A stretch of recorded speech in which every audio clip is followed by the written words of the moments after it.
इब्तदा परवरदिगार जो उन्हें अज़ीम मोतबर शानायत मानायत नाम सां जंहिंजे वहदत हिकिड़े जो इज़हार कायनात जो ज़रो ज़रो करे रहिया आहिनि।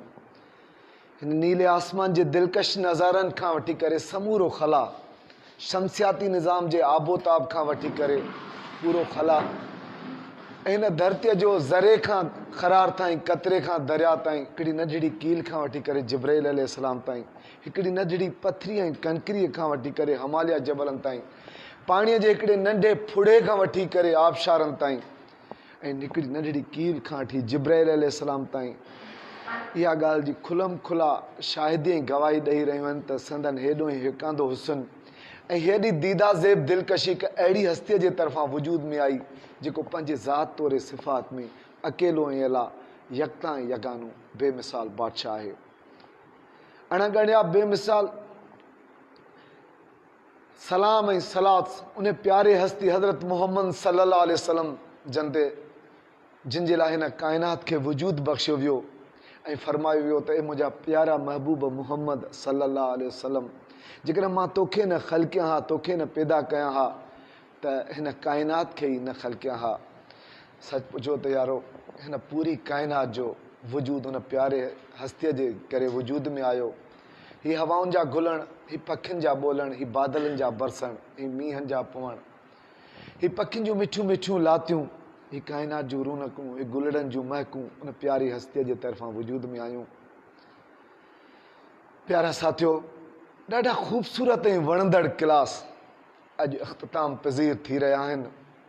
सच ॿुधायां त हिन असांजे प्यारे शहर काज़ियमत ऐं मरहूम अलहाज रईस अली नवाज़ उन्नड़ जे परियां बुनियाद पियल नाज़ बाग़ मां घुलंदड़ ख़ुशबूदार मुअत्तर ऐं महकंदड़ हवाऊं ज़रूरु गवाही ॾींदियूं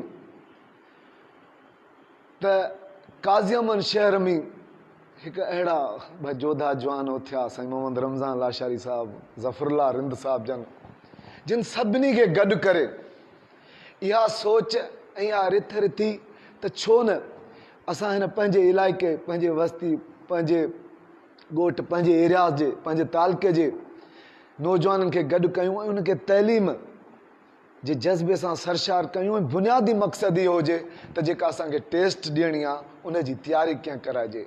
सभिनी दोस्तनि खे उन्हनि गॾु कयो ऐं गॾु करे सभिनी जे ज़हन में इहा ॻाल्हि विधी त असांखे कुझु करिणो आहे ऐं शख़्सियतूं रखियूं आहिनि।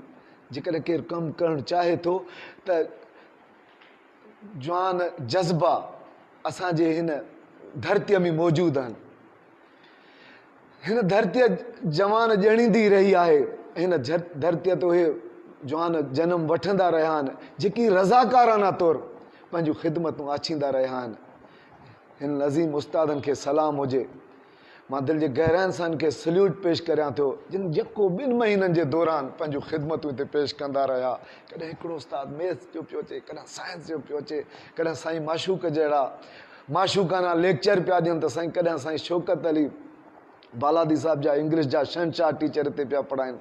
त मुख़्तलिफ़ अंदाज़ सां मुख़्तलिफ़ टीचर पंहिंजे दिलो जान सां हिते ईंदा रहिया ऐं असांखे पढ़ाईंदा रहिया, लेक्चर ॾींदा रहिया, असांखे मुख़्तलिफ़ ऑप्शन, मुख़्तलिफ़ टेक्निक्स ॾसींदा रहिया। जस ऐं सलाम हुजे हिननि हस्तियुनि ते जेकी बिना कंहिं गर्ज़ जे, बिना कंहिं लालच जे हिन ज़माने में बाबरी पिया, उन ज़माने में बग़ैर कंहिं हवस लालच जे आया ऐं असां महिनतूं कंदा रहिया, असांखे सम्झाईंदा रहिया, ॿुधाईंदा रहिया, दर्स ॾींदा रहिया ऐं दिलो जान सां। तव्हां हर कंहिं उस्ताद जो बाक़ाइदे हिते जज़्बो ॾिठो हूंदो, हिकिड़ो जुनून ॾिठो हूंदो त जुनूनी अंदाज़ सां कीअं पिया असांखे पढ़ाइनि, सम्झाइनि, चाहिनि पिया त ही छोकिरा कुझु कनि, ही जवान असांजा। ऐं इनशा अल्लाह उमेदूं इहे त ज़रूरु उन्हनि जूं महिनतूं गॾोगॾु तव्हां जूं ही कोशिशूं ऐं काविशूं रंग लाहींदियूं। असांखे पॉज़िटिव थियणो पवंदो, पॉज़िटिव थी अॻिते वधणो पवंदो ऐं कोशिशूं करणियूं पवंदियूं। चयो वियो आहे न, a hopeful person sees chances in every difficulty, but a hopeless person sees difficulties in every chance. माना हिकिड़ो जेकॾहिं होपफुल माण्हू आहे त हर ॾुखियाईअ में तकलीफ़ में परेशानी में बि मौक़े जी तलाश में हूंदो आहे। मौक़ो ॿियो ॾिसंदो आहे त मूंखे मौक़ो मिलियो त इन अपॉर्चुनिटी मां एडवांटेज हासिलु कयां। ऐं जेको नाउमीद माण्हू आहे उहो उनखे त मौक़ो मिलंदो आहे तॾहिं चवंदो आहे छॾीस खणी। सो असांखे हिकिड़ो मौक़ो मिलियो, तव्हां ज़बरदस्त ऐं भरपूर एतिरे तइदाद में लास्ट ॾींहं ताईं तव्हांजो हिते अचणु। ऐं हिन ॾिसो राति जे वॻड़े में पढ़णु ॾाढो ॾुखियो, तकलीफ़ द परे परे जा, मां ॾिसां पियो कि बहिराड़े जा कि किथे जा परे जा के शहर माना मुख़्तलिफ़ जाइनि था कई हिते तइलीम हासिल कंदा रहिया, ये पॉइंट सिखंदा रहिया, इंग्लिश जा, मैथ जा, साइंस जा, बायोलॉजी के मुख़्तलिफ़ अंदाज़ सां टीचर पढ़ाईंदा रहिया। हाणे ज़िमेदारी असांजी थी बणिजे।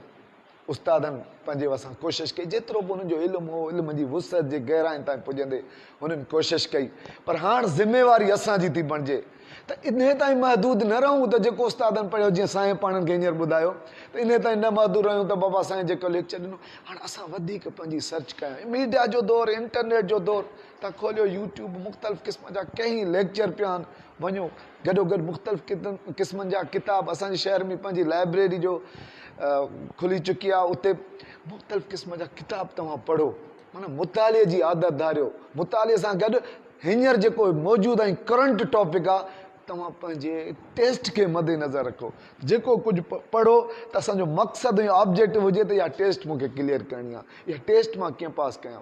ऐं उन अंदाज़ जा जीअं IB वग़ैरह जी टेस्ट त उन अंदाज़ जा मुख़्तलिफ़ क्वेश्चन वग़ैरह जिते बि ॾिसो या जिते बि तव्हां सर्च कयो, उन अंदाज़ जा, उन नमूने सां, उन लॉजिक ऐं उन वे सां उन जी तयारी कयो। इनशाला कामयाबी पंहिंजा क़दम चुमंदी। ऐं तव्हां मां जेकर तव्हां कामयाबु थींदा, सच ॿुधायो त असांखे हक़ीक़ी दिलि जे गहराइनि सां ख़ुशी महसूसु थींदी त हाओ बेली जेके हिते महिनतूं, कोशिशूं, काविशूं कयूं वियूं, उन्हनि महिनतुनि रंग लातो ऐं असांजा ॿार कामयाबु थिया आहिनि। सो इनशाला कोशिशूं जारी रहंदियूं। ऐं हिननि जवाननि माना हिमत ॾियारी आहे त कंहिंखे सोच बि कोन हुई, कंहिंजे ज़हन में बि कोन हो त ईअं अचानक क्लास थी सघनि था, पर हिननि हिकिड़ो प्लान सोचियो, हिकु रिथ रिथी हिकिड़ो नक्शो तयारु कयो, मुख़्तलिफ़ उस्तादनि खे कॉल कयूं, उन्हनि खे अर्ज़ु कयूं। सभिनी कंहिं बि उस्ताद न कई, जंहिं बि उस्ताद खे कॉल कयो वियो, उनखे अर्ज़ु रखियो वियो, उन जो सर मां हाज़ुर आहियां। उन्हनि सभिनी उस्तादनि खे दिलि जे गहराइनि सां ऐं झुकी ऐं नमी सलाम कजे थो, जिन हिते 2 महीननि खां वठी लाॻोतो महिनतूं, कोशिशुनि, काविशुनि सां पढ़ायो आहे ऐं असांखे दर्स ॾिना आहिनि। ऐं गॾोगॾु हाणे असांजी ज़िमेवारी आहे त असां वञी महिनत कयूं, जेको बि असांखे पढ़ायो वियो आहे उन्हनि खे। ऐं इनशा ताला हींअर हिननि जे इन कोशिशि ऐं काविश हिकिड़ो ज़रूरु हिकिड़ो उत्साह पंहिंजे मुआशिरे में पैदा कयो आहे त हीअं बि पढ़ाए सघे थो, हीअं बि असां गॾियल ऐं मजमूई त इज्तमाही तौर ते हिकिड़ी कोशिशि करे सघूं था। इनशाला इहे कोशिशूं रंग लाहींदियूं। महिरबानी तव्हांजी। हीअ कूक सने वार खां खंजर खां तिखी आहे, हीअ कूक सने वार खां खंजर खां तिखी आहे, हीअ पूक थधी हीर खां ओहड़ खां थधी आहे, वहमनि जे मुक़ामनि में सुती पई आहे, मगर जे हीअ क़ौम उथी त पोइ महशर खां तिखी आहे। Thank you very much. हज़ारूं दुख पड़े सहना, जेका तव्हांखे का तकलीफ़ आई हुजे, परेशानी हुजे, कंहिं उस्ताद कंहिं थींदो आहे न मुख़्तलिफ़ 2 महीना गॾु हुजासीं, उन्हनि जे तरफ़ां सभिनि जे बिहाफ ते मां हथ ॿधी इल्तिजा थो कयां त माफ़ु कजो। सभिनी खे जेके अॼु मौजूदु आहिनि या न मौजूदु आहिनि, उन्हनि सभिनी जे बिहाफ ते बाबू माफ़ु कजो। का तकलीफ़ सेंटर स्पेक्ट्रम असांजो हिते का तकलीफ़ परेशानी पुॼी जो माफ़ु कजो। गॾोगॾु जेकी सबक़ हुजनि उहे यादि कजो। ऐं बसि आख़िरी लफ़्ज़ ही ज़रूरु चवां त जेकी टेस्ट वग़ैरह कई वेंदी, साईं ज़फ़र वग़ैरह तव्हां त नंबर आहिनि साईं रमज़ान साईं जन वटि, ऐं उहे तव्हांखे कंटेक्ट कंदा, छो त मेगा टेस्ट तव्हांजी आख़िर में थींदी। बसि आख़िरी चवां त ही जेके पंहिंजाइप प्रीत आहिनि, ही मोहबतूं ऐं चाहतुनि जा जेका जज़्बा रहिया आहिनि, ही हिकिड़े वॾे मक़सद सां गॾु हुआसीं पाण, त इहे सदा ज़िंदाबाद रहनि। तंहिंजे करे वसीशा जा लफ़्ज़ था अचनि, हज़ारूं दुख पड़े सहना, ये मोहब्बत मर नहीं सकती। बाबू ही जज़्बा सचा जेका हिक ॿिए सां पैदा थिया आहिनि, उस्ताद शागिर्दनि जो या दोस्तनि वारो जेको रिश्तो थियो आहे, इहो सदा बरक़रार रहंदो। कॾहिं बि तव्हां जेको बि ज़रूरत पए कंहिं बि उस्ताद खां तव्हां सवाल कंदो, व्हाट्सअप जे ज़रिए, मैसेज जे ज़रिए, ज़रूरु तव्हांखे रिस्पॉन्स मिलंदो। हज़ारूं दुख पड़े सहना, ये मोहब्बत मर नहीं सकती है, तुमसे बस यही कहना कि ये मोहब्बत मर नहीं सकती। जहाँ में जब तक पंछी चहकते उड़ते फिरते हैं, है जब तक फूल का खिलना, ये मोहब्बत मर नहीं सकती। अगर हम हसरतों की कब्रों में दफन हो ही जाएं, अगर हम हसरतों की कब्रों में दफन हो ही जाएं तो ये कतबों पे लिख देना कि ये मोहब्बत मर नहीं सकती, ये मोहब्बत नहीं मर सकती।